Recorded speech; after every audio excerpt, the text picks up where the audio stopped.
নমস্কার, কেমন আছেন সবাই আপনারা? আশা করছি খুব ভালো আছেন। আমিও বেশ ভালোই রয়েছি। আজকে সারা দিন জুড়ে বিশেষ এক আয়োজন। ঘরেতে আজ আমাদের জন্মাষ্টমী পালন হলো। তো এই জন্মাষ্টমীর জন্য টুকিটাকি আয়োজন করতেই হয়, সেই টুকিটাকি আয়োজনই করা হয়েছে।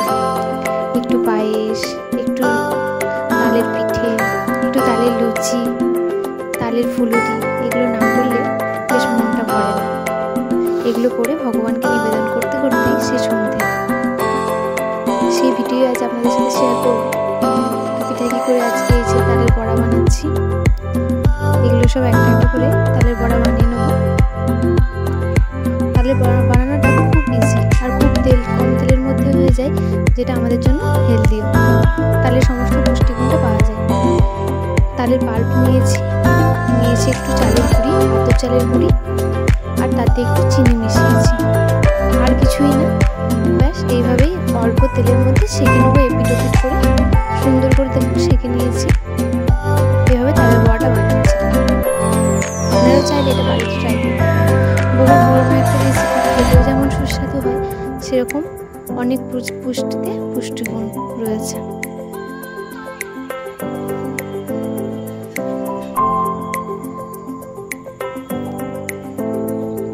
এইভাবে সব তালের বড়াগুলো এক এক করে নিয়েছিলাম।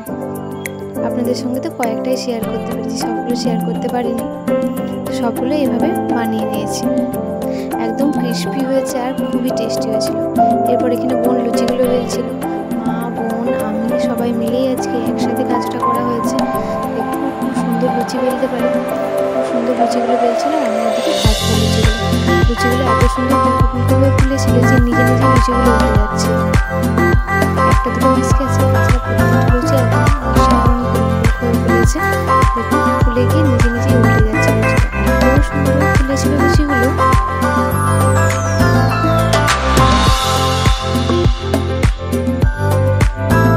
এইভাবে প্রত্যেকটা লুচিও বেলে নিয়েছিলাম।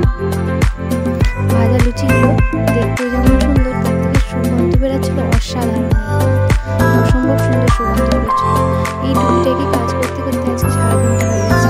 আপনাদের বাড়িতে কার বাড়িতে কীরকমভাবে জন্মাষ্টমী পালন হয়েছে আমাকে অবশ্যই জানাবেন।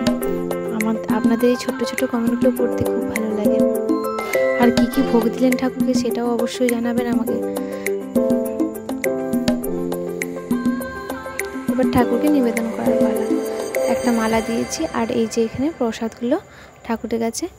যদি এগুলো আমরাই খাবো, তবুও ঠাকুরকে নিবেদন করা মনের শান্তি, একটা ভক্তি দিয়ে নিবেদন করেছি।